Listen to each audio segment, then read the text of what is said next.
I'm so bored. There's nothing fun to do. Yeah, we've played all the games already. Can we even do something exciting?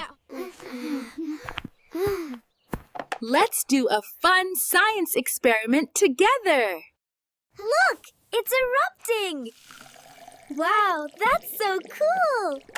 Yay, we did it! You know what we just did, kids? That was a simple science experiment called a volcano reaction. A reaction? What does that mean? When we mix baking soda and vinegar, they react and make a gas called carbon dioxide. This gas pushes the foam up, just like lava coming out of a volcano.